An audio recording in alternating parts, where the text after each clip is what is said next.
സൂയം എന്ന യജ്ഞം നടക്കുന്ന വേളയിൽ ഈ രാജസൂയ യജ്ഞത്തിൻ്റെ അഗ്രജസ്ഥാനത്ത് ആരാണ് ഇരിക്കേണ്ടത് എന്നൊരു ചിന്ത വന്നു. അഗ്രജസ്ഥാനം എന്ന് പറയുന്നതെന്ന് പറഞ്ഞാൽ ആ യജ്ഞത്തിൻ്റെ ഏറ്റവും കാരണവർ, നമ്മൾ പറഞ്ഞില്ല, ഒരു കുടുംബത്തിൻ്റെ കാരണവരെ പോലെ എല്ലാത്തിൻ്റെയും മുകളിൽ അതിൻ്റെ നേതൃസ്ഥാനത്ത് ആരുണ്ടാവണമെന്ന് ചിന്തിച്ചപ്പോൾ പാണ്ഡവരിൽ നകുലൻ പറഞ്ഞു, ശ്രീകൃഷ്ണ ഭഗവാൻ ഉണ്ടെങ്കിൽ പിന്നെ നമ്മൾ മറ്റൊരാളെ കുറിച്ച് ചിന്തിക്കേണ്ട ആവശ്യം ഇല്ല. അങ്ങനെ ശ്രീകൃഷ്ണ ഭഗവാൻ എന്ത് ചെയ്തു? അവിടെ അഗ്രജസ്ഥാനത്ത് രാജസൂയത്തിൽ ഇരുത്തി. എല്ലാ ആൾക്കാരെയും ക്ഷണിച്ചതിൻ്റെ അടിസ്ഥാനത്തിൽ വന്ന കൂട്ടത്തിൽ ശിശുപാലനും ഉണ്ടായിരുന്നു. ഈ ശിശുപാലന് പണ്ട് തന്നെ ഭഗവാനോട് ശത്രുതയുള്ള ആളാണ്. പിന്നീടോ രുക്മിണിയെ നഷ്ടപ്പെട്ടതോടുകൂടി തീവ്ര ശത്രുതയിലെത്തി. മനസ്സിലായില്ലേ? രുക്മിണിയെ നഷ്ടപ്പെട്ടത് കാരണം എന്താ? രുക്മിണിയെ ഏറ്റവും കൂടുതൽ ആഗ്രഹിച്ചിരുന്ന ആളായിരുന്നു ആര്? ശിശുപാലൻ. ഇവിടെ ശിശുപാലൻ എന്താണ് ഭഗവാനോടുള്ള ശത്രുത എന്ന് വെച്ചാൽ, ജനിക്കുന്ന വേളയിൽ ശിശുപാലനൊരു വിരൂപാവസ്ഥ ഉണ്ടായിരുന്നു. ഈ വിരൂപാവസ്ഥ മാറ്റാൻ വേണ്ടി ശിശുപാലൻ്റെ അമ്മ ഒരുപാട് പ്രാർത്ഥനകളൊക്കെ നടത്തുന്ന സമയത്ത് ഒരു അശരീരി വാക്യം, ഒരു മഹത് വാക്യം കേട്ടു. ഈ കുഞ്ഞിനെ ഏതോ ഒരു മഹാത്മാവിൻ്റെ മടിയിലെത്തപ്പെട്ടാൽ ആ കുഞ്ഞിൻ്റെ ഈ രൂപങ്ങളൊക്കെ മാറും, അങ്ങനെ മാറ്റപ്പെടുകയും ചെയ്യും. പക്ഷേ ആ മഹാത്മാവിൻ്റെ കൈകൊണ്ട് തന്നെയായിരിക്കും ഇവൻ്റെ മരണവും സംഭവിക്കുന്നത് എന്ന് പറഞ്ഞു. അപ്പോൾ ഇവിടെ അമ്മയ്ക്ക് ഒരു പക്ഷേ ഇവനെ മരണത്തിൽ നിന്ന് രക്ഷിക്കാനാണെങ്കിൽ ആരുടെയും മടിയിൽ കിടത്താതിരുന്നാൽ മതിയായിരുന്നു. മനസ്സിലായില്ലേ? പക്ഷേ അമ്മ മോഹത്തിന് വശംവദായി. ബാഹ്യ സൗന്ദര്യം, മനസ്സിലായില്ലേ? ഈ ബാഹ്യമായ സൗന്ദര്യം പലപ്പോഴും നമ്മളെ അടുത്ത ദുഃഖത്തിലേക്ക് എത്തിക്കും എന്നതുകൂടി സൂചിപ്പിക്കുകയാണ്. അമ്മയ്ക്ക് ആ രൂപത്തിന് മാറ്റം വരാനുള്ള ആഗ്രഹം, ഒരു അമ്മ എന്നുള്ള നിലയിൽ മകൻ്റെ ആ രൂപത്തിന് മാറ്റം വരണമെന്ന് ആഗ്രഹിക്കാം. പക്ഷെ ആ രൂപത്തിന് യഥാർത്ഥത്തിൽ കർമ്മഫലം കൊണ്ട് വിരൂപനായി ജനിക്കേണ്ടി വന്ന ആളാണ് ആര്? ശിശുപാലൻ. അപ്പോൾ കർമ്മഫലത്തെ മാറ്റാൻ ശ്രമിച്ചാലും ആ ശ്രമിക്കുന്നത് കൊണ്ട് കർമ്മഫലം മാറുമെന്ന് ഉറപ്പില്ല. അത് മറ്റൊരു തരത്തിൽ രൂപപ്പെട്ട് എന്ത് ചെയ്യും? റിട്ടേൺ ചെയ്തു വരും. അപ്പോൾ ഇവിടെ ഈ വിരൂപാവസ്ഥ മാറ്റുന്നതോടുകൂടി മകൻ്റെ മരണത്തിൻ്റെ ഫലം എന്ന നിലയിൽ അതിനെ ക്ഷണിച്ചു വരുത്തുക കൂടിയാണ് ആര് ചെയ്യുന്നത്? അമ്മ ചെയ്യുന്നത്. അമ്മ പലരുടെയും മടിയിൽ കിടത്തി.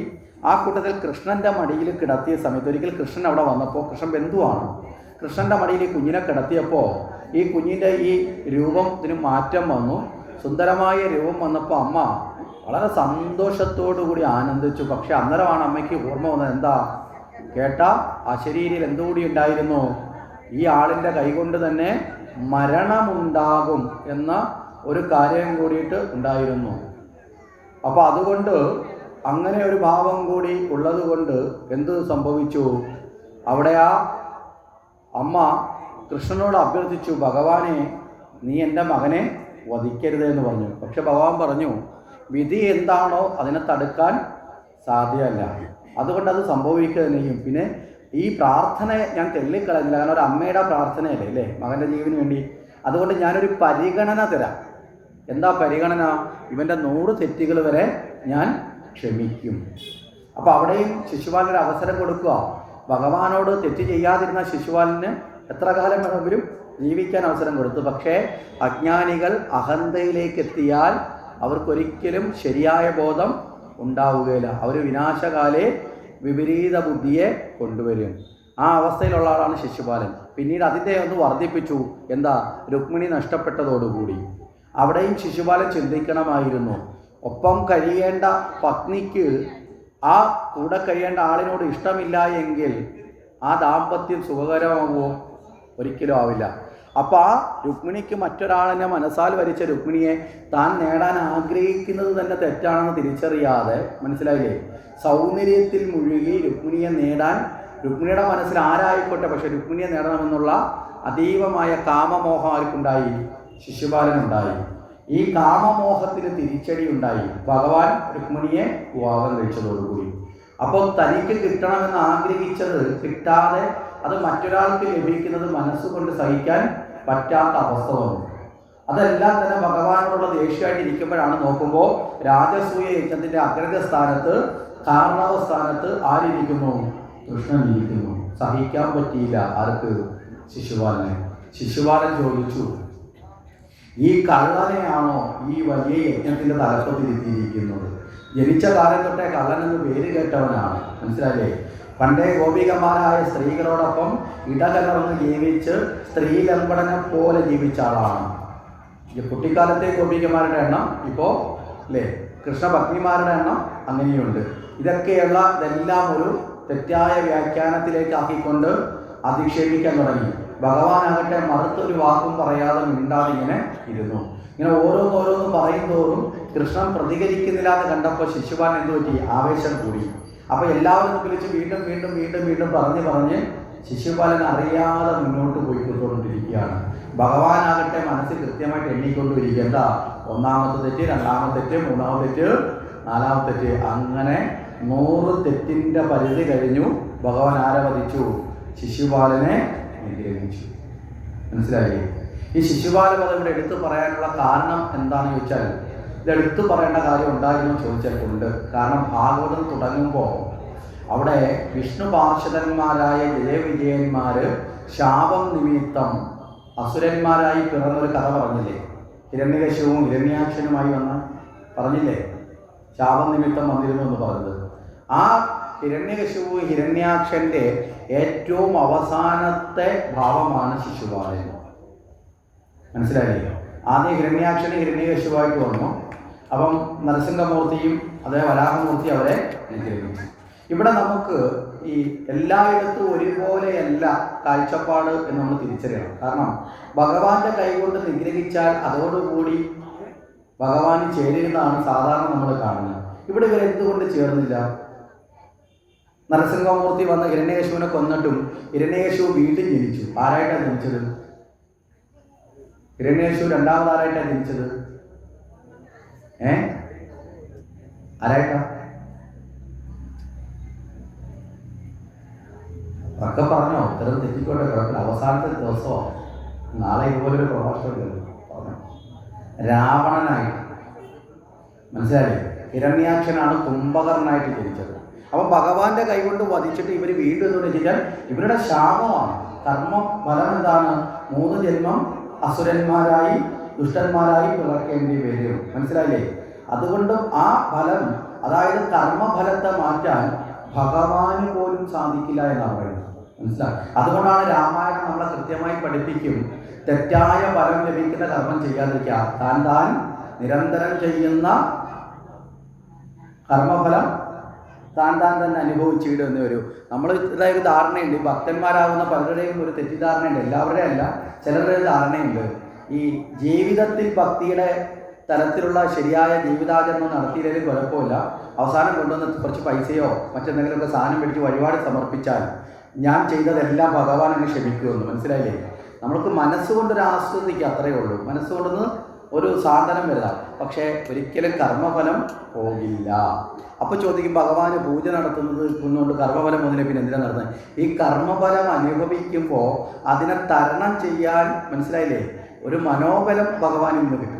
പിന്നെയോ ഇനിയുള്ള ജന്മത്തിൽ ഇത്തരം കർമ്മങ്ങൾ ചെയ്യാതിരിക്കാനുള്ള ആത്മബോധം നേടാനാണ് ചെയ്തു പോയതിന് പ്രായശ്ചിത്തമായും, മനസ്സിലായില്ലേ, ഇനിയുള്ള കർമ്മം ചെയ്യുമ്പോൾ ഈ കർമ്മഫലം എന്നെ വേട്ടയാടാതിരിക്കാൻ സത്കർമ്മങ്ങൾ ചെയ്യാൻ ഭഗവാനെ അനുഗ്രഹിക്കണമേ എന്ന പ്രാർത്ഥനയിലൂടെയാണ് എന്ത് ചെയ്യേണ്ടത്? ഭഗവാന് പൂജയും സമർപ്പണങ്ങളും ഒക്കെ ചെയ്യേണ്ടത്. അല്ലാതെ ഒരു പൂജ കൊണ്ടും നമുക്ക് കർമ്മഫലത്തെ ഇല്ലാതാക്കാൻ പറ്റില്ല. തെറ്റിദ്ധരിച്ച് നമ്മൾ, മനസ്സിലാവുന്നുണ്ടോ? ആരെങ്കിലും ഒക്കെ പറയുന്ന കണക്ക് ഇന്ന പൂജ ചെയ്താൽ എല്ലാ പാപവും പോവും, അതുകൊണ്ട് 60,000 രൂപയുടെ പൂജ ചെയ്താൽ മതി എന്ന് പറയുമ്പോൾ നമ്മൾ പോവുമല്ല, എന്താ കയ്യിലുണ്ടായിരുന്ന കാശ് മുഴുവൻ അങ്ങോട്ട് ഓടി പോകരുത്. മനസ്സിലായില്ലേ? അപ്പം ഇപ്പോഴത്തെ നമ്മുടെ ഒരു അവസ്ഥ എന്ന് പറയുന്നത് വളരെ വികൃതമാകുന്ന അവസ്ഥയും കടന്നു പോകുന്നുണ്ട്. ഭക്തനെയും ചൂഷണം ചെയ്യുന്നത് പോലും ഈശ്വരാരാധനയുടെ പേര് വ്യാഖ്യാനിക്കപ്പെടുന്നുണ്ട്. 1-2 ഉദാഹരണങ്ങൾ പറഞ്ഞാൽ പെട്ടെന്ന് നിങ്ങൾക്ക് മനസ്സിലാവും. ഒന്ന്, ഇപ്പം നമ്മുടെ നാട്ടിൽ ഏതെങ്കിലും ഒരു വീട്ടിലൊരു മരണം നടന്നു. ഈ മരണം നടന്ന് കർമ്മം ചെയ്യാൻ വരുന്ന ആൾ തൊട്ട് ഈ മരണകർമ്മം കഴിഞ്ഞിട്ട് കുളിയോ സഞ്ചാരത്തിന് സമയം നോക്കാമോ അവിടെ ഇരിക്കുന്ന ജ്യോത്സ്യം വരെ നമ്മളോട് ചോദിക്കും, ജനിച്ചാളിൻ്റെ നക്ഷത്രം ഏതാ, മരിച്ചത് ഏത് ദിവസമോ, ഇത് രണ്ടും കൂടെ ചില ദോഷങ്ങളുണ്ട്. ഇനി ജീവിച്ചിരിക്കുന്നവർക്ക് ഇതുകൊണ്ട് ഇനിയും ചില മരണവും ദോഷമൊക്കെ, ഇത് ഇത്രയും കേട്ടാൽ പിന്നെ നമുക്ക് ഇരിക്കപ്പുറത്ത് വരുമോ? ദോഷം മാറണം, പിതൃദോഷമുണ്ട്. പിന്നെ അതിന് ഉടനെ 16 കഴിയാതെ പോലും ഇപ്പോൾ പലയിടത്തൊക്കെ പൂജ നടത്തുന്നു. വീട്ടിൽ ചെയ്യേണ്ട, ഞങ്ങളിവിടെ ചെയ്തോളാം എന്നൊക്കെ പറഞ്ഞിട്ട് ഇതൊക്കെ സത്യത്തിലൊരു തട്ടിപ്പാണ്. യാഥാർത്ഥ്യങ്ങൾ തുറന്നു പറയാനും കൂടാണ് യജ്ഞം. യജ്ഞം ജ്ഞാനത്തിൻ്റെതാണ്. മനസ്സിലായില്ലേ? ഇത്തരം കർമ്മങ്ങൾ പറയും. നമ്മളൊന്ന് ആലോചിച്ച് നോക്കേ, നമുക്ക് വേണ്ടി ജീവിച്ച, അല്ലേ, നമുക്ക് വേണ്ടി ജീവിച്ച നമ്മുടെ മാതാപിതാക്കൾ അല്ലെങ്കിൽ അവരുടെ മാതാപിതാക്കൾ നമ്മളെ കുഞ്ഞായി കിടന്നപ്പോൾ അച്ഛനെയും അമ്മയേക്കാളും നമ്മളെ ചേർത്ത് പിടിച്ച നമ്മുടെ അപ്പൂപ്പനും അമ്മൂമ്മയായിരിക്കും, അല്ലേ? കുറേ കൂടെ കുഞ്ഞുങ്ങളെ എടുത്ത് ലാളിച്ച് കൊഞ്ചിച്ച് കൊണ്ടു കിടക്കുന്ന അവരായിരിക്കും. അവർ മരിച്ചു കഴിയുമ്പോൾ അവർ ദോഷം ചെയ്യുന്ന ആത്മാക്കളായി എന്ന് പറയുന്നത് തന്നെ ഏറ്റവും വലിയ തെറ്റല്ലേ? അല്ലേ? അത് മനസ്സിലായി? ഇതിൻ്റെ പേരിൽ ചില വീട്ടിൽ വഴക്കുവരുണ്ടായിട്ടുണ്ട്. ഞങ്ങളുടെ നാട്ടിലൊരാൾ വേണക്ക് മരണപ്പെട്ട ഒരു വീട്ടിലൊരു പ്രായമുള്ള മനുഷ്യൻ. അപ്പോൾ വീട്ടിലുള്ളവർക്കൊക്കെ നിർബന്ധം എന്തൊക്കെ സമയമൊക്കെ നോക്കണം. അങ്ങനെ പോയിട്ട് ഒരാളുടെ അടുത്ത് ചെന്ന് പെട്ടു. കിട്ടിയ ഇലയൊക്കെ വീഴി. ചെന്ന് കഴിഞ്ഞപ്പോഴത്തേക്ക് ഏതാണ്ടൊക്കെ നിരത്തി, എന്തോന്നും ഞാൻ പറഞ്ഞില്ല, ഒക്കെ നിരത്തിയിട്ട് പറഞ്ഞു, ഒരുപാട് ദോഷങ്ങളുണ്ട്. പിതൃദോഷം കൊണ്ട് നിങ്ങളുടെ ജീവിതത്തിന് ഒരുപാട് ദുരിതങ്ങൾ വരാൻ സാധ്യത, മാറാ രോഗങ്ങളൊക്കെ ഉണ്ടെന്ന് ഭയപ്പെടുത്തി. കാരണം എന്താ, നല്ല ഭയം വന്നാലേ, മനസ്സിലാകുന്നല്ലോ, എവിടുന്നെങ്കിലും കടം മേടിച്ചെങ്കിലും കൊണ്ടുവന്ന് ആരെയും കൊടുക്കത്തുള്ളൂ. മനസ്സിലായോ? അതിനുവേണ്ടി അങ്ങ് ഭയപ്പെടുത്തും. ഇത് കേട്ടപ്പോൾ തന്നെ ഇയാളുടെ ഭാര്യ, അവർക്ക് ജീവിച്ചിരുന്നപ്പോഴും അമ്മായിയമ്മയും ഇത്ര ഇഷ്ടമുള്ളവരായിരുന്നു. അവരുടനെ പറഞ്ഞു, കണ്ടില്ലേ നിങ്ങൾ അച്ഛൻ അന്നേ അങ്ങേര് വൃത്തികെട്ടവനെ, ഇപ്പം കണ്ടില്ലേ ചത്തട്ടും അങ്ങേര് വിടുന്നില്ല. ആലോചിച്ച് നോക്കാം. ജീവിച്ച് പൊരുക്കരി, ജീവിച്ചപ്പോഴോ ഇഷ്ടപ്പെട്ടിട്ടില്ല, ഇനി മരിച്ചിട്ടും നമ്മൾ കേൾക്കേണ്ട ആവശ്യമില്ല. അന്നേ അങ്ങനെയാണെന്ന് പറഞ്ഞ് ഇയാളോട് പ്രശ്നം ഉണ്ടാക്കി. ഇയാൾ അച്ഛനെ പറഞ്ഞപ്പോൾ ഇയാൾക്ക് ഇഷ്ടപ്പെട്ടില്ല, ഇയാളൊരു അടി കൊടുത്തു. ഇവർ തിരിച്ച് ബഹളം ഉണ്ടാക്കി, പ്രശ്നമായി. ഇതെല്ലാം കഴിഞ്ഞ് രണ്ടുപേരും രണ്ട് തട്ടിൽ പിരിയാനായിട്ട് ഇനി അങ്ങോട്ട് ഒരുമിക്കുന്നില്ല എന്നൊക്കെ പറഞ്ഞ് തീരുമാനം എടുത്തപ്പോഴാണ് നമ്മൾ അറിഞ്ഞിട്ട് അതിൻ്റെ ഇടയിൽ പോയി പെട്ടത്. ചോദിച്ച് മനസ്സിലാക്കിയപ്പോൾ സംഭവം ഇതാണ്. കാര്യം പറഞ്ഞ് മനസ്സിലാക്കി ഇപ്പോൾ സന്തോഷത്തോടെ രണ്ടുപേരും മുന്നോട്ട് പോകുന്നു. നമ്മൾ മനസ്സിലാക്കുക, ചൂഷണങ്ങൾ പലതരത്തിലുണ്ട്. ഭക്തൻ ശരിയായ നിലയിൽ ഭഗവാനെ അറിയുമ്പോൾ അറിവിലൂടെ അറിയണമെന്ന് പറയുന്നത് ഇതുകൊണ്ടാണ്. എന്താ കാര്യം? അപകടത്തിൽ ചെന്ന് ഞാനിതൊക്കെ ഇവിടെ നിന്ന് പറഞ്ഞിട്ട് പോയാലും സംഭവിക്കുന്നതിന് യാഥാർത്ഥ്യം കൂടി ഞാൻ പറയാം. അപ്പം നിങ്ങളോട് ആരെങ്കിലും പറഞ്ഞിട്ടുണ്ട് പിതൃദോഷം ഉണ്ടെന്ന് പറഞ്ഞിട്ടുണ്ടെങ്കിൽ നിങ്ങൾ നാളെ ഈ പറഞ്ഞ ആളിനോട് പറയും, യജ്ഞത്തിന് വന്ന ആചാര്യം പറഞ്ഞു ഇതൊക്കെ ചുമ്മാതെ തട്ടിപ്പാണെന്നൊക്കെ പറയും. അപ്പോൾ ഉടനെ മറ്റേ പറയുന്നതായിരിക്കും അറിയാമോ, അയാൾ വന്ന് പ്രസംഗിച്ചിട്ടൊക്കെ പോകും, അനുഭവിക്കുന്ന നിങ്ങളാ, അല്ലേ? ഇങ്ങനെ പറഞ്ഞു കഴിഞ്ഞാൽ പിന്നെ നിങ്ങൾ ഞാൻ പറഞ്ഞത് കേൾക്കുമോ, അയാൾ അദ്ദേഹത്തിലേക്ക് ചാടുമോ, വീണ്ടും പഴയടത്തേക്ക് ചാടും. മനസ്സിലായില്ലേ? കാരണം നമുക്കൊരു ഉറപ്പുണ്ടാവും. അപ്പം നിങ്ങൾ എന്നോട് ചോദിക്കും ഞാനിതൊക്കെ ഇതിന് വേണ്ടി ഇരുന്ന് പറയുന്നതാണ് എന്ന് ചോദിച്ചാൽ അല്ല. ഇപ്പോൾ എൻ്റെ അച്ഛൻ മരണപ്പെട്ടിട്ട് 25 വർഷം കഴിഞ്ഞു. ഒരിക്കൽ അച്ഛൻ്റെ നാട്ടിൽ നിന്ന് ബന്ധുക്കളൊക്കെ വിളിച്ചിട്ട് പറഞ്ഞു, അവിടെ ഭയങ്കര ശല്യം, അച്ഛനെ ആൽത്തറ കെട്ടി ഇരുത്തണം. ജ്യോത്സ്യരൊക്കെ കുടുംബാംഗം പറയാനല്ലോ വന്നത്, പക്ഷേ ഒരു ഉദാഹരണം സ്വന്തം അനുഭവത്തിൽ നിന്നായതുകൊണ്ട് പറയുന്നു മാത്രമേ ഉള്ളൂ. ഇരുത്തണം എന്നൊക്കെ പറഞ്ഞു. വീട്ടിൽ വിളിച്ചിട്ട് അമ്മയോടൊക്കെ പറഞ്ഞു, ഭാര്യയും മക്കളും എല്ലാവരും ഉണ്ടാവണം. അപ്പോൾ വലിയ ആൾക്കാരാണ് ജ്യോത്സ്യമൊക്കെ നോക്കിയെന്നൊക്കെ പറഞ്ഞു. അപ്പോൾ അമ്മ വീട്ടിൽ വന്നപ്പോൾ പറഞ്ഞിട്ടാ ഇങ്ങനെ വിളിച്ചു, അച്ഛൻ്റെ നാട് ആലപ്പുഴയാണ്, അപ്പോൾ അവിടെ ആൽത്തറ കെട്ടി ഇരുത്തണം എന്നൊക്കെ പറഞ്ഞു. അപ്പം ഞാനിതൊക്കെ കേട്ടു ശരിയെന്ന് പറഞ്ഞു പോയി. വൈകുന്നേരത്ത് വീണ്ടും ചർച്ചയായിട്ട് പറഞ്ഞു എങ്ങനെയാണ് പോകുന്നത് എന്നൊക്കെ ചോദിച്ചു. ഞാൻ അമ്മയോട് പറഞ്ഞു ഞാനെന്തായാലും ഇല്ല, അമ്മയും ഇവിടുന്ന് പോകുന്നില്ല, ഇത്ര മാത്രം പറഞ്ഞ് ഞാനങ്ങ് പോയി. ചേട്ടന്മാരെയൊന്നും നിയന്ത്രിക്കാൻ ഞാനാണല്ല, അമ്മ എന്തായാലും ഇവിടുന്ന് പോകുന്നില്ല. അമ്മ ഉടനെ ചേച്ചിയെ വിളിച്ചു. ചേച്ചിയോട് കാര്യം പറഞ്ഞപ്പോൾ ചേച്ചി ഇച്ചിരി കഴിഞ്ഞപ്പോൾ വീണ്ടും എന്താ കാര്യം, നീ എന്തുവാ കാണിക്കുന്നു, എന്തൊക്കെ അറിയാമെന്ന് പറഞ്ഞപ്പോൾ അഹങ്കാരമാണ്, നിനക്ക് അങ്ങനെയാണ് ഇങ്ങനെയാണ്, ബാക്കിയുള്ളവരൊക്കെ ദുഃഖം അനുഭവിക്കണം പറഞ്ഞ ചേച്ചി പതിനകാളി സ്വരൂപത്തിൽ തുള്ളിച്ചാടി വീട്ടിൽ വന്നു. ചേച്ചിയോടും ഞാൻ പറഞ്ഞു, നീ ഭാഗവതം വായിക്കുന്നില്ലേ, ഭാഗവതത്തിൽ വളരെ കൃത്യമായി അവിടെ വൃത്താസുര വൃത്താന്തം പറയുന്ന സമയത്ത് വളരെ കൃത്യമായി ആ ചരിതം ഭാഗവതത്തിൽ സുവക്തമായിട്ട് എഴുതി വെച്ചിട്ടുണ്ട്. ഒരു രാജാവിന് മക്കളിലായി. ആ രാജാവ് വളരെ ദുഃഖിതനായിരിക്കുന്ന സമയത്താണ് നാരദനും മറ്റൊരു മഹർഷിയും കൂടി അവിടെ. രാജാവ് തന്നെ ദുഃഖം പറഞ്ഞു. അവർ പറഞ്ഞു, ഒരർത്ഥത്തിൽ ഈശ്വരൻ നൽകാത്തത് നൽകിയില്ല എന്ന് പറഞ്ഞ് ദുഃഖിക്കണ്ട, എല്ലാവർക്കും എല്ലാം ലഭിക്കില്ല.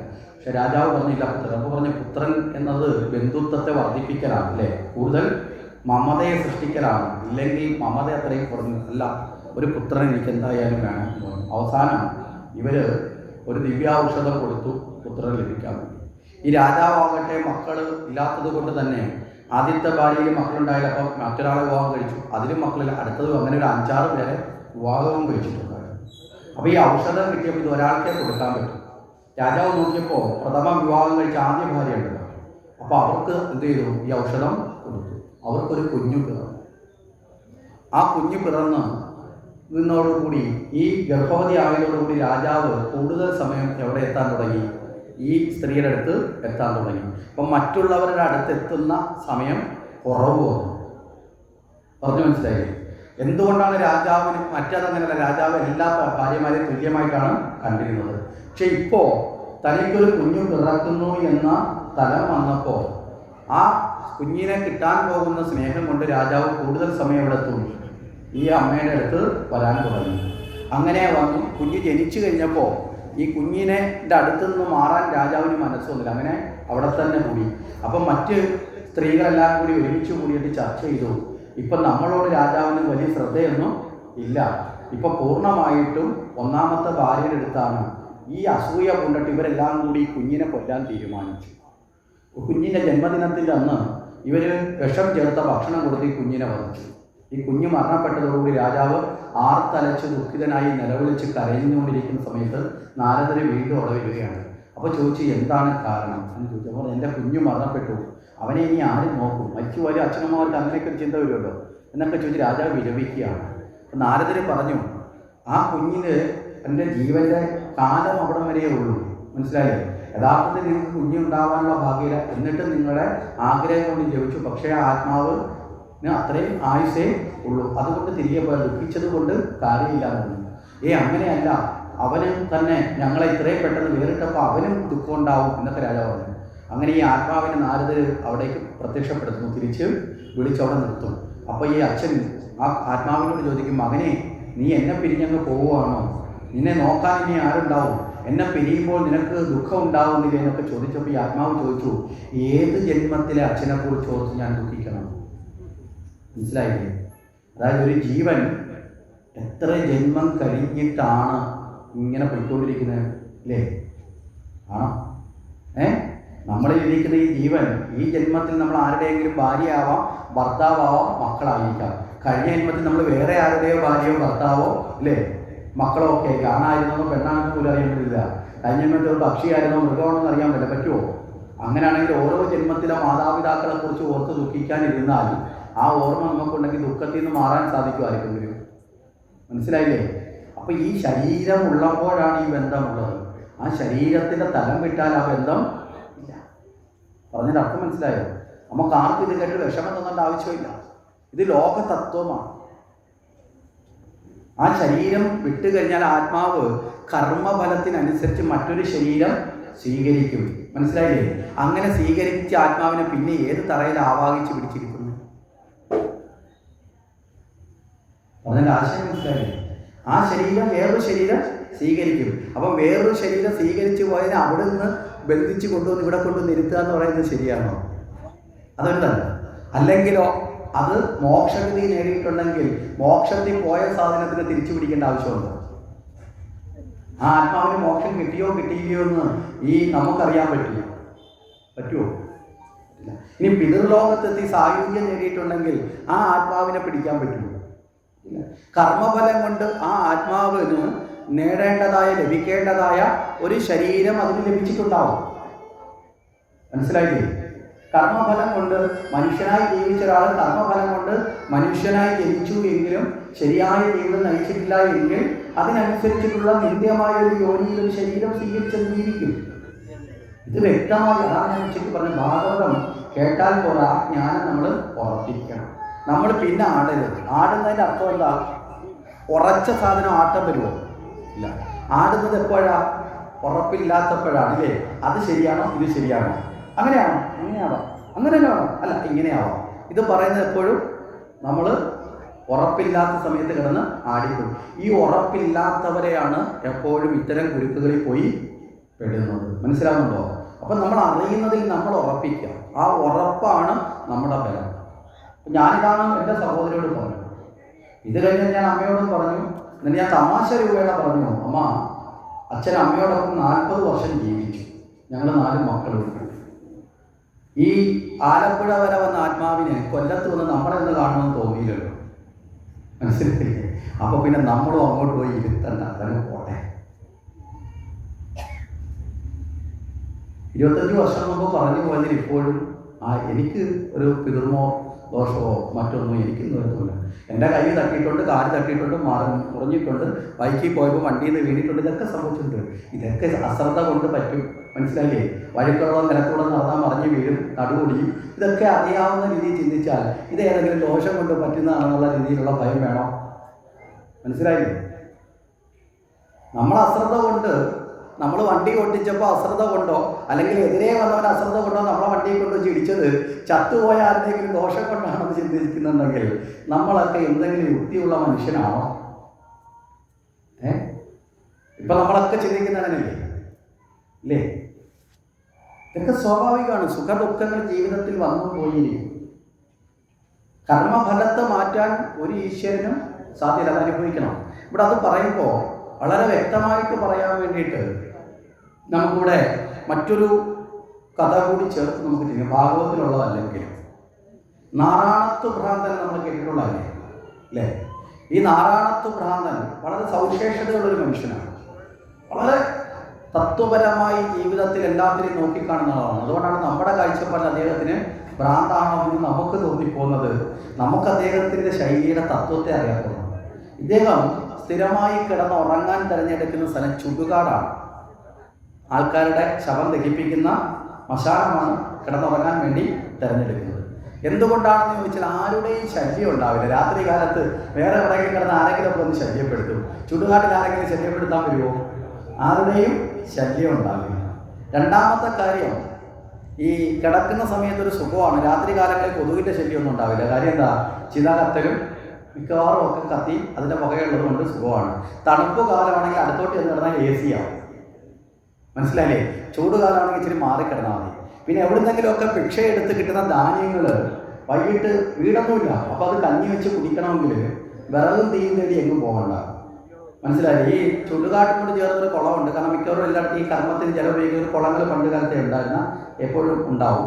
അപ്പോൾ അവിടെ നിന്ന് വെള്ളം എടുക്കുക. അവിടെ ഈ പാത്രങ്ങൾ ഏതെങ്കിലും ഉണ്ടാവും. ആ പാത്രത്തിൽ എടുത്തുകൊണ്ട് വന്ന് 1-2 കല്ല് കൂട്ടി വെച്ച് അതിനകത്ത് വെച്ചിട്ട് ഇതിനകത്ത് തീ വിറവ് ഏതാണെന്ന് വെച്ചാൽ ഈ ചിതയിലുള്ള വിറവ് ഊരിക്കൊണ്ടുവന്ന് കത്തിക്കുന്നത്. നമുക്ക് തോന്നും, അയ്യേ മരിച്ചാളിൻ്റെ ചിതയിലുള്ള തീയെടുത്ത് ഇത് ചെയ്യാമോ? ഒരു തെറ്റുമില്ല. കാരണം ലോകത്തിൽ ഒരിക്കലും അശുദ്ധമാകാത്ത ഏക വസ്തു എന്ന് ചോദിച്ചാൽ അഗ്നിയാണ്. മനസ്സിലായില്ലേ?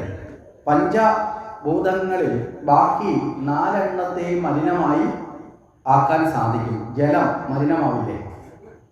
ആകാശം മലിനമാവില്ലേ? വായു മലിനമാവില്ലേ? ഭൂമി മലിനമാവില്ലേ? അഗ്നി മലിനമാവുമോ?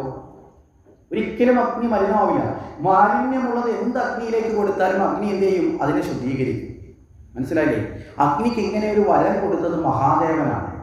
സുബ്രഹ്മണ്യന് ജന്മം കൊടുക്കുന്ന സമയത്ത് പാർവതീദേവി അറിയാതെ ഭഗവാന്റെ ബീജത്തെ വഹിച്ചത് കൊണ്ട് പാർവതീദേവി അഗ്നിയെ ശപിച്ചു. മാലിന്യം തിന്നുന്നവനായി, അർഹതയില്ലാതൊക്കെ ഭക്ഷിക്കുന്നവനായി കോട്ടയെന്ന് ശപിച്ചു. അപ്പോൾ അവിടെ അഗ്നിദേവൻ ഭഗവാനെ ആശ്രയിച്ചു. ഭഗവാനെ, അങ്ങയുടെ നിർദ്ദേശം അനുസരിച്ചിട്ടാണ് ഞാൻ പ്രവർത്തിച്ചത്, പക്ഷേ അമ്മയ്ക്കത് മനസ്സിലാവാത്തതുകൊണ്ട് അമ്മ എന്ത് ചെയ്തു? എന്നെ ശപിച്ചു. ഭഗവാൻ പറഞ്ഞു, ഭഗവതി പറഞ്ഞതിനെ മാറ്റാൻ എന്നെ കൊണ്ട് പറ്റില്ല, പക്ഷേ അതിനെ ഞാൻ ഒന്ന് തിരിച്ചുവിടാം. മനസ്സിലായില്ലേ? എങ്ങനെ തിരിച്ചു? നീ എന്ത് മാലിന്യവും ഭക്ഷിക്കുന്നവനായാലും ഒരിക്കലും ആ മാലിന്യം നിന്നെ ബാധിക്കില്ല എന്ന് മാത്രമല്ല, ആ മാലിന്യത്തെ ശുദ്ധമാക്കാനുള്ള കഴിവ് കൂടി ആർക്കുണ്ട്? നിനക്കുണ്ട്. മനസ്സിലാവുന്നുണ്ടോ? അപ്പോൾ ഭഗവാൻ കൊടുത്ത വരം കൊണ്ട് അഗ്നി ഒരിക്കലും അശുദ്ധമാവില്ല. അതുകൊണ്ടാണ് നമ്മൾ ദേവാദി പൂജകളിൽ എല്ലാം തന്നെ ആർക്ക് സ്ഥാനം കൊടുക്കുന്നത്? അഗ്നിക്ക് സ്ഥാനം കൊടുക്കുന്നത്. മനസ്സിലായോ? അപ്പം ചിതയിലെരിയുന്ന അഗ്നിയും വിളക്കിലെരിയുന്ന അഗ്നിയും ഹോമകുണ്ടത്തിലെരിയുന്ന അഗ്നിയും അഗ്നി ശുദ്ധമാണെച്ചാൽ ശുദ്ധമാണ്. ഇവിടെ സാക്ഷാൽ മഹാദേവൻ തന്നെ ഭസ്മാംഗ വിഭൂഷിതനല്ലേ? അല്ലേ? മഹാദേവൻ ഭസ്മവിഭൂഷിതനല്ലേ? ഏത് ഭസ്മമാണ് ഭഗവാൻ ധരിക്കുന്നത്? ചുടല ഭസ്മമാണ്. മനസ്സിലായില്ലേ? അപ്പൊ എന്തുകൊണ്ടാണ് ആ മൃതശരീരമാണെങ്കിലും അഗ്നിയിൽ കൊടുത്താൽ ശുദ്ധമാകുമെന്ന് വരം കൊടുത്ത ഭഗവാൻ ഇത് ചിലപ്പോൾ അത് അശുദ്ധമാണെന്ന് രീതിയിൽ ആ വരം കറക്റ്റാണ്. ഭഗവാൻ ഉറപ്പുള്ളത് ശുദ്ധമായെന്നുള്ളത്. മനസ്സിലായില്ലേ? ശുദ്ധമായ ഭസ്മം എന്താ? ഈ പ്രപഞ്ചത്തിലെ ഒന്നും ശാശ്വതമല്ല, നശ്വരമാണ് എന്ന ബോധത്തെ കാട്ടിത്തന്നുകൊണ്ട് അഹങ്കരിക്കപ്പെടുന്ന ശരീരം പോലും കത്തി ഒടുവിൽ ഭസ്മമായി തീർന്നിടും. എന്തു വെണ്ണീറായി പോകുന്ന ഈ ദേഹത്തിൽ നീ അഹങ്കരിക്കേണ്ടതില്ല. അഹങ്കാരമുണ്ടെങ്കിൽ ശിവത്വം കിട്ടില്ല. അഹങ്കാരത്തെ മാറ്റി ജ്ഞാനത്തെ നേടണം എന്നുള്ളതിന് പ്രതീകമാണ് ശിവൻ ചുടലഭസ്മം ധരിക്കുന്നത്. അതിൻ്റെ ആശയം മനസ്സിലായോ? അപ്പൊ ഇവിടെയാണ് ഈ അഗ്നിയെ എടുത്തിട്ടാണ് ആര് ഭക്ഷണം പാകം ചെയ്യുന്നത്? നാരായണത്ത് പ്രാന്തൻ. ഈ നാരായണത്ത് പ്രാന്തൻ ഭക്ഷണം പാകം ചെയ്തുകൊണ്ടിരിക്കുമ്പോൾ ആ ദിവസത്തിൽ ഒരു പ്രത്യേക അനുഭവം ഉണ്ടായി. ഭദ്രകാളി ദേവിയും ഈ ചുടലയിൽ വന്ന് ചുടലനൃത്തമാണ്. ചുടലകാളി എന്നൊരു ഭാവമുണ്ട് ഭദ്രകാളിക്ക്, ഉഗ്രഭാവം. ഈ ഉഗ്രഭാവ രൂപിണിയായ ഭദ്രകാളി തൻ്റെ ഭൂതഗണങ്ങളോടൊപ്പം വലിയ പോരാട്ടകാസം ഒഴുക്കിക്കൊണ്ട് ചുടലയിൽ വന്ന് അലറി വിളിച്ചുകൊണ്ടുള്ള നൃത്തം, ഘോരരൂപത്തിലുള്ള ഭയാനകമായ നൃത്തമാണ്. ഈ നൃത്തമാടുന്നത് കാണാൻ ഒരു മനുഷ്യനെ കൊണ്ട് സാധ്യമല്ല. ഭദ്രകാളി നൃത്തമൊക്കെ ആടിക്കൊണ്ടിരിക്കുമ്പോഴാണ് നോക്കുമ്പോൾ ഒരാൾ താടിക്ക് കൈ കൊടുത്ത് നല്ല ഡാൻസ് കണ്ടുകൊണ്ടിരിക്കുന്നു. ഭദ്രകാളിക്ക് തോന്നി, ഇവനാരടാ, എന്നെ ഈ രൂപത്തിൽ കണ്ടാൽ സാക്ഷാൽ ശിവന് പോലും ചിലപ്പോൾ ഒരു ഭയം വരും. അത്ര ഉഗ്രരൂപത്തിലാണ് ഭദ്രകാളി. തലയൊട്ടി മാലയും കാലുകളൊക്കെ കൊണ്ട് കരചരണങ്ങളൊക്കെ കൊണ്ടുള്ള ഉടയാടകളൊക്കെ ഉടുത്ത് നിൽക്കുന്നത്. ആ ഭാവത്തിൽ നിന്ന് ഭദ്രകാളിക്ക് തോന്നി ഇവന് ഭയമില്ലേ. ഭദ്രകാളി അടുത്തേക്ക് ചെന്നു. അടുത്ത് എന്നിട്ട് ചോദിച്ചു, നിനക്ക് പേടിയില്ലേ, നീ എന്താ ഇവിടെ ഇരിക്കുന്നേ? അപ്പോൾ ഭദ്രകാളിയോട് നാരായണത്ത് പ്രാന്തൻ ചോദിച്ചു, ഞാനെന്തിന് നിന്നെ പേടിക്കണം, നിനക്ക് എന്തോ ചെയ്യാൻ പറ്റും? ഭദ്രകാളിക്ക് ഭയപ്പെടുത്താൻ പരമാവധി നോക്കിയിട്ട് ഭയം വരുന്നില്ല.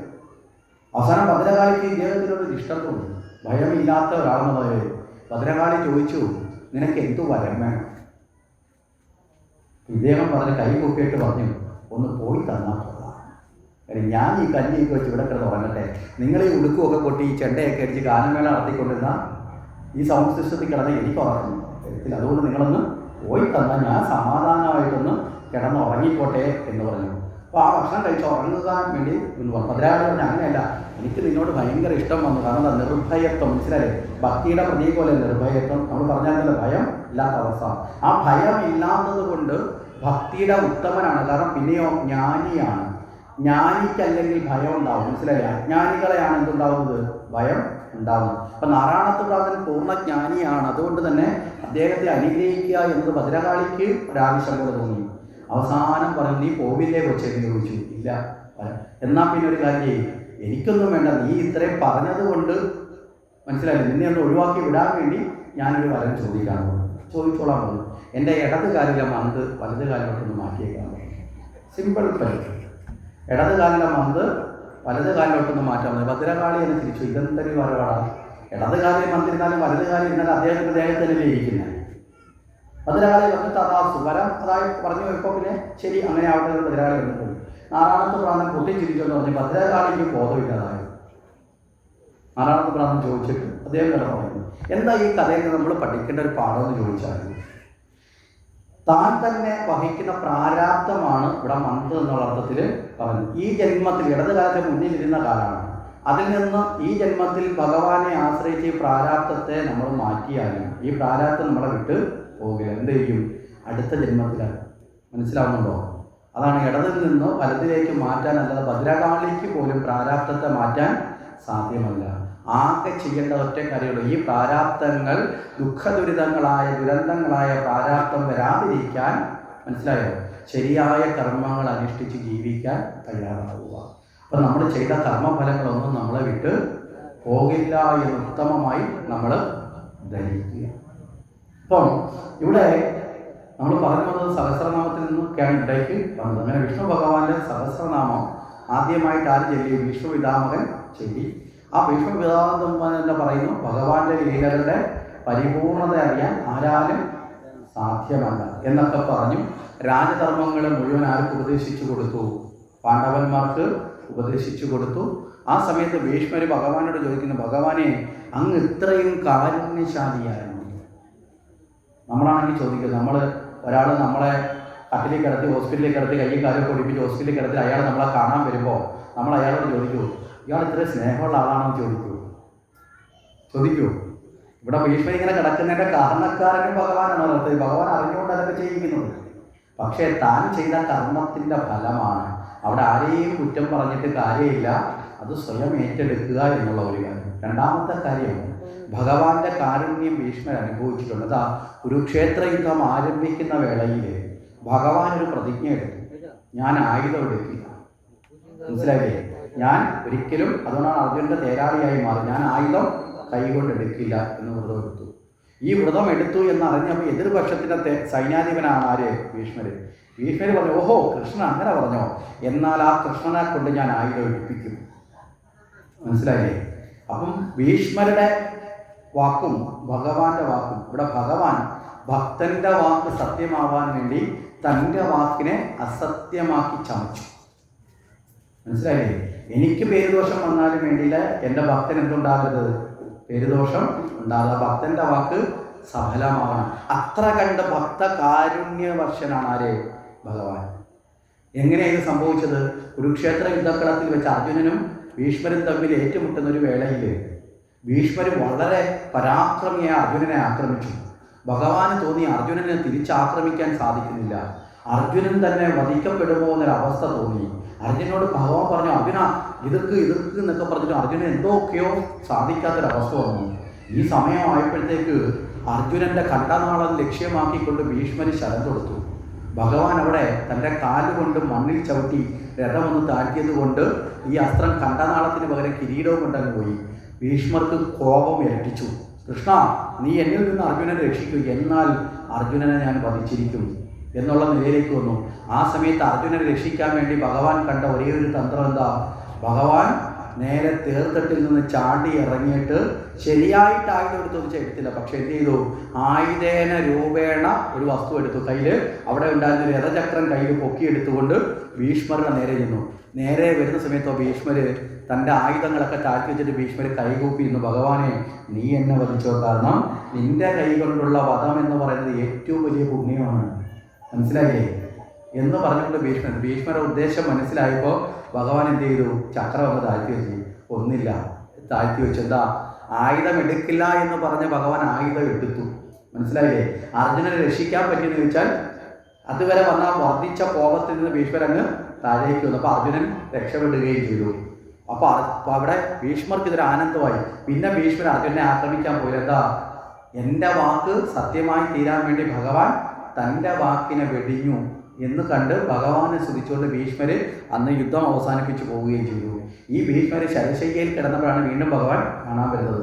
ഇവിടെ എന്താ പറഞ്ഞത്? ഭഗവാനെ, അന്ത്യകാലത്ത് നിന്നെ കണ്ടുകൊണ്ട് ഈ ദേഹം വെടിയാൻ എനിക്ക് സാധിക്കുന്നു. അന്ത്യകാലത്ത് നാരായണ സ്മൃതി, ഇതല്ലേ ഭാഗവതം പഠിപ്പിച്ചത് അല്ലേ? ഈ സ്മൃതി ഉണ്ടാവാനല്ലേ പരീക്ഷിത്ത് ഭാഗവതം കേൾക്കാനിരുന്നത്? ഈ സ്മൃതി പകർന്നു കൊടുക്കാനല്ലേ ശ്രീശുഖൻ ഭാഗവത്തെ ഉപദേശിച്ചത്? മനസ്സിലായില്ലേ? നമ്മളും ഭാഗവത്തെ അനുസന്ധാനം ചെയ്ത് ഭാഗവത ജ്ഞാനത്തെ പഠിച്ച് സ്വന്തമാക്കുന്നത് അന്ത്യകാലേ നാരായണ സ്മൃതി. അപ്പൊ അന്ത്യകാലത്ത് മാത്രം മതി എന്ന് വെച്ചാൽ, അന്ത്യകാലം എപ്പോഴാണെന്ന് അറിയാത്തതുകൊണ്ട് എല്ലാ സമയത്തും എന്ത് വേണം? നാരായണ സ്മൃതി. അരനിമിഷം വ്യഥ കളയരുത് ആരും. ആ നാരായണ സ്മൃതിയിലേക്ക് മുഴുവാനാണ് ഇവിടെ നമ്മളെല്ലാം ഒരുമിച്ച് കൂടിയിട്ടുള്ളത്. ആ സ്മൃതി എപ്പോഴും നമ്മളിൽ വർദ്ധിച്ച് അതിൻ്റെ ഏറ്റം ഉണ്ടാകട്ടെ എന്ന് പ്രാർത്ഥിക്കുന്നു.